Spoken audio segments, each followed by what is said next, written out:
दोस्तों जैसा कि आपको पता है कि हमारा जो देश भारत है वो एक समय में अंग्रेज़ों का गुलाम रहा है। मतलब हम लोग जो हैं हम लोग का हमारा जो देश है भारत वो एक टाइम में ब्रिटेन का उपनिवेश रहा है। उपनिवेश का मतलब जहाँ पर किसी एक देश पर किसी दूसरे देश का कब्जा हो जाता है उसी को उपनिवेश कहा जाता है। तो क्योंकि झारखंड भी हमारे भारत का एक राज्य है, तो जब हमारे देश में मतलब या फिर कैसे जब झारखंड में उपनिवेश काल चल रहा था उस दौरान झारखंड में जो भी प्रतिरोध आंदोलन किए गए, प्रतिरोध आंदोलन का मतलब जितने भी आंदोलन हमारे स्टेट में हमारे झारखंड में किए गए, चाहे कि बिरसा आंदोलन हो, चाहे संथाल विद्रोह, चाहे कोल विद्रोह, ठीक है, बहुत सारे विद्रोह किए गए। तो उन विद्रोहों का, उन आंदोलनों का क्या भूमिका रहा है उसके बारे में आपको बताना है।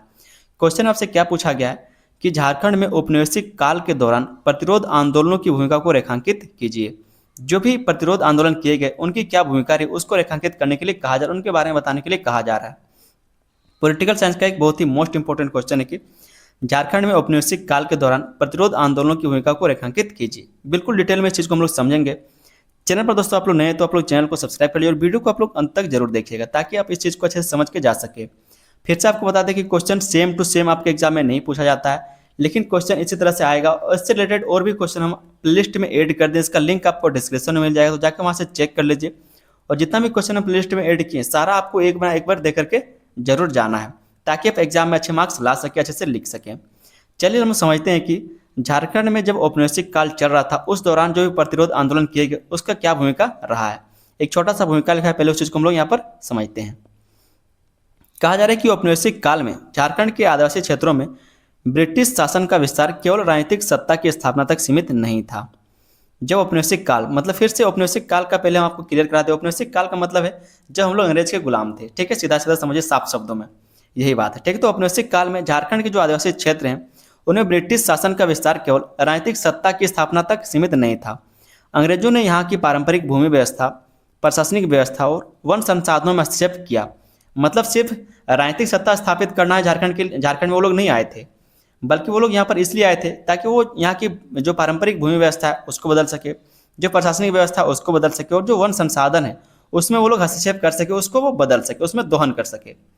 इसके परिणाम स्वरूप आदिवासियों का अपनी जमीन, जंगल और सामाजिक जीवन पर नियंत्रण कमजोर होने लगा। जो आदिवासियों का अपने जमीन पर, अपने जंगल पर, अपने सामाजिक जीवन पर जो नियंत्रण, जो कंट्रोल था वो धीरे धीरे क्या तो खत्म होने लगा, कमजोर होने लगा।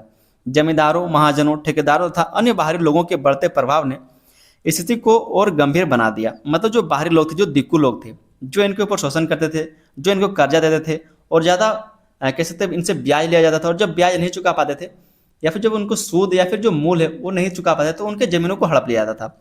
तो जो जमींदार, महाजन, ठेकेदार लोग थे, जो अन्य बाहरी लोग थे, उनका प्रभाव यहाँ पर ज़्यादा बढ़ने लगा। इन्हीं परिस्थितियों के विरुद्ध झारखंड में अनेक आदिवासी प्रतिरोध आंदोलन हुए और इन्हीं सब जो कह सकते हैं कि शोषणकारी नीतियां हैं उन्हीं के विरोध में आदिवासियों के द्वारा बहुत सारे प्रतिरोध आंदोलन किए गए, जिनमें चुआर विद्रोह, कोल विद्रोह, संथाल हुल विद्रोह और बिरसा मुंडा का उलगुलान विशेष रूप से महत्वपूर्ण है। अब ये चुआर विद्रोह क्या है, हम क्वेश्चन का आंसर करवा चुके हैं। कोल विद्रोह के लिए भी आंसर करवा चुके हैं, संथाल विद्रोह के लिए हम क्वेश्चन करवा चुके हैं, और जो बिरसा आंदोलन है इसके लिए भी हम क्या तो क्वेश्चन आंसर करवा चुके हैं, जाके देखना चाहे तो देख सकते हैं। इन आंदोलनों ने केवल अंग्रेजी शासन का विरोध नहीं किया बल्कि आदिवासी समाज की भूमि, अस्मिता और अधिकारों की रक्षा में महत्वपूर्ण भूमिका निभाई। मतलब कहा जा रहा है कि जो इनके द्वारा आंदोलन किए गए, फिर जो विद्रोह किए गए, इन्होंने केवल अंग्रेजी शासन का विरोध ही नहीं किया बल्कि आदिवासी समाज की भूमि के बारे में, उनकी इज्जत, अस्मिता के बारे में और अधिकारों की रक्षा में महत्वपूर्ण भूमिका निभाई, जो इनके द्वारा आंदोलन किया गया। तो ये हमने छोटा सा भूमिका को समझ लिया। क्वेश्चन में आपसे ये पूछा गया था कि झारखंड में औपनिवेशिक काल के दौरान जो भी प्रतिरोध आंदोलन किए गए उसकी क्या भूमिका रही उसको रेखांकित करना है। तो चलिए हम लोग समझते हैं इसकी क्या भूमिका रही है जब झारखंड में औपनिवेशिक काल था उस दौरान किए गए प्रतिरोध आंदोलन का। झारखंड में औपनिवेशिक काल के दौरान प्रतिरोध आंदोलनों की भूमिका बहुत ही महत्वपूर्ण रही, जिसका प्रभाव विभिन्न क्षेत्रों में हुआ। बहुत सारे क्षेत्रों में इसका प्रभाव देखने को मिलता है, उस चीज़ को यहाँ पर हम लोग देखते हैं। पहला जो प्रभाव हम लोग देखते हैं वो है आदिवासी भूमि अधिकारों की रक्षा में भूमिका। जो भी प्रतिरोध आंदोलन किए गए उनका असर यहाँ पर आदिवासी भूमि अधिकार की रक्षा में देखने को मिला है। झारखंड के अधिकांश आदिवासी आंदोलनों का मूल प्रश्न भूमि था। मतलब जो भूमि का शोषण हो रहा था, जो बाहरी लोग थे, जो दिक्कू लोग थे, जो जमींदार लोग थे, जो ठेकेदार, महाजन लोग थे, वो लोग आदिवासियों की जमीन को हड़प लेते थे। तो झारखंड के अधिकांश आदिवासी आंदोलनों का मूल प्रश्न क्या था, भूमि था। अंग्रेजों के आगमन से पहले आदिवासी समुदायों में भूमि पर सामुदायिक एवं पारंपरिक अधिकार प्रचलित है, जिसको खुटकट्टी व्यवस्था कहा जाता है। मतलब एक किसी परिवार ने, किसी समुदाय ने व्यवस्था बना करके जंगलों को काट करके भूमि बनाया, फिर उसी उपजाऊ भूमि को उसके समुदाय के लोग, उसके क्या है तो परिवार के लोग यूज कर रहे हैं, फिर उसके परिवार के लोग यूज करेंगे, इस तरह से व्यवस्था चलता था, जिसको खुटकट्टी व्यवस्था कहा जाता था। तो ये यहाँ पर कहा जा रहा है कि अंग्रेजों के आगमन से पहले आदिवासी समुदाय में भूमि पर सामुदायिक एवं पारंपरिक अधिकार क्या तो प्रचलित था। ब्रिटिश शासन ने राजस्व की अधिक प्राप्ति के लिए नई भूमि व्यवस्थाएं लागू की। ज़्यादा से ज़्यादा लगान के लिए उन्होंने क्या किया, नए नए भूमि का क्या है तो व्यवस्था लागू कर दिया। जो अंग्रेज लोग थे उन्होंने पैसा वसूलने के लिए, टैक्स वसूलने के लिए नई भूमि व्यवस्थाएं लागू कर दी। इससे जमींदारों और महाजनों का प्रभाव बढ़ा तथा आदिवासी धीरे धीरे अपनी भूमि से बेदखल होने लगे। और इसके कारण क्या है तो जो महाजन लोग थे, जो जमींदार ठेकेदार लोग थे, उनका प्रभाव यहाँ पर ज़्यादा बढ़ता चला गया। और जो आदिवासी लोग थे जिनका अपना जमीन था, वो लोग धीरे धीरे अपनी भूमि से क्या बेदखल होने लगे।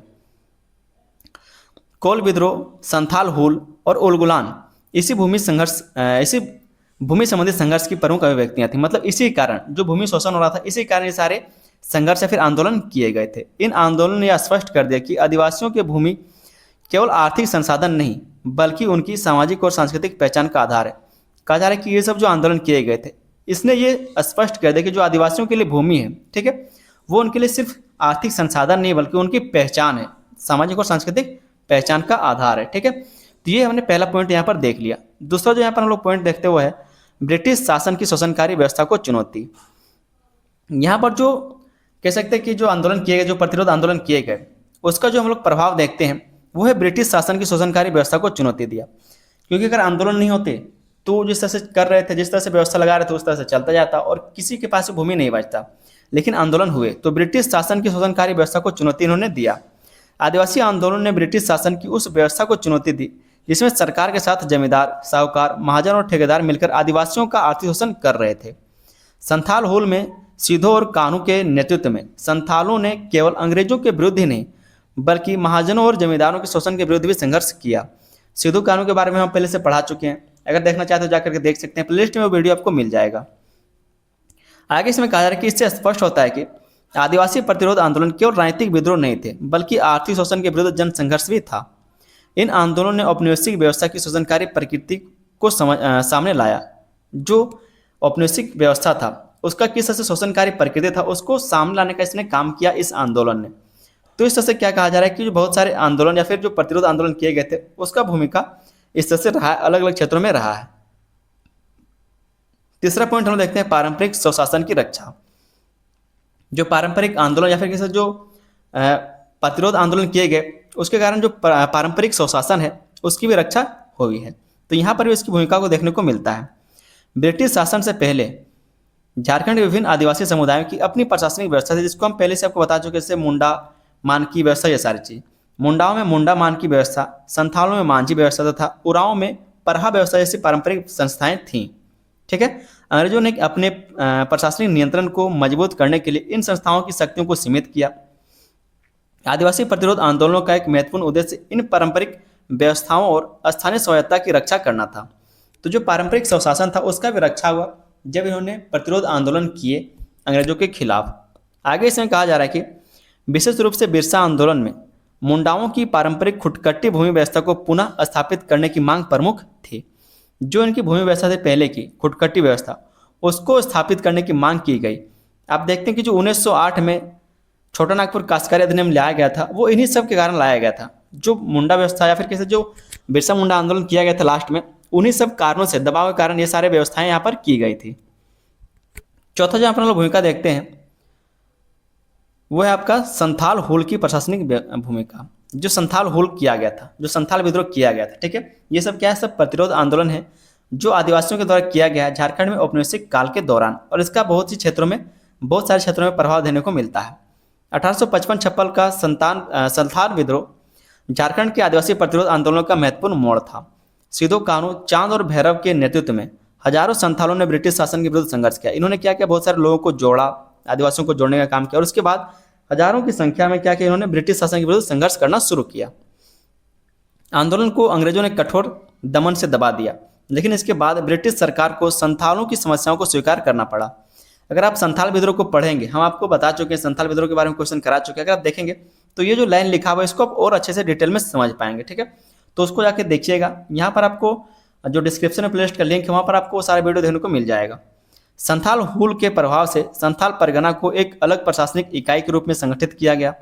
इस प्रकार यह आंदोलन ब्रिटिश प्रशासन को आदिवासी क्षेत्रों के लिए विशेष व्यवस्था बनाने के लिए बाध्य करने में सफल रहा।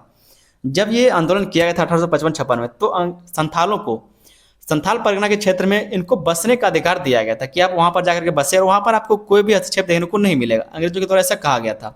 लेकिन जैसे ये लोग जो संथाली लोग वहाँ पर जाकर के बसे, इसके साथ साथ उन्होंने अंग्रेजों ने क्या किया, यहाँ पर साहूकारों को, ठेकेदारों को, महाजनों को भी वहाँ पर बसा दिया और ये लोग क्या करते थे, वहाँ से सूद लेते थे, ब्याज लेते थे और फिर से वही व्यवस्था चलने लगा। तो मतलब कुल मिलाकर कोई फायदा नहीं हुआ था, ठीक है। तो ये चीज़ हम आपको बताए थे उस वीडियो में। पांचवा जो पॉइंट या फिर जो भूमिका हम लोग देखते हुए है बिरसा मुंडा के उलगुलान द्वारा नई चेतना का विकास। जब बिरसा मुंडा के द्वारा उलगुलान किया गया था उसमें नई चेतना या फिर नई सोच का विकास हुआ। बिरसा मुंडा का उलगुलान आदिवासी प्रतिरोध आंदोलन का सबसे विकसित स्वरूप था। बिरसा मुंडा ने केवल अंग्रेजों और जमींदारों का विरोध नहीं किया बल्कि आदिवासी समाज के भीतर सामाजिक और धार्मिक सुधार की चेतना भी पैदा की। मतलब जो मिशनरीज जहाँ पर आ चुके थे, जो लोगों का धर्म परिवर्तन करा रहा था, उन सब के बारे में इन्होंने बताया कि धर्म को नहीं बदलना है, ठीक है। तो धार्मिक सुधार के बारे में इन्होंने बताया है। उन्होंने आदिवासियों को अपनी जमीन, धर्म और संस्कृति की रक्षा के लिए संगठित किया। उनका आंदोलन राजनीतिक, आर्थिक और सामाजिक तीनों स्तरों पर महत्वपूर्ण था। मतलब सिर्फ इन्होंने जंगल या फिर इज्जत या फिर परंपराओं की बात नहीं की बल्कि अपने धर्म के बारे में, अपनी संस्कृति के बारे में और अपने जमीन के बारे में बात किया है। उलगुलान के बाद अंग्रेजों को छोटा नागपुर की भूमि व्यवस्था में सुधार करने की आवश्यकता महसूस हुई और आगे चलकर छोटा नागपुर काश्तकारी अधिनियम 1908 के माध्यम से आदिवासी भूमि अधिकारों को कुछ कानूनी संरक्षण मिला।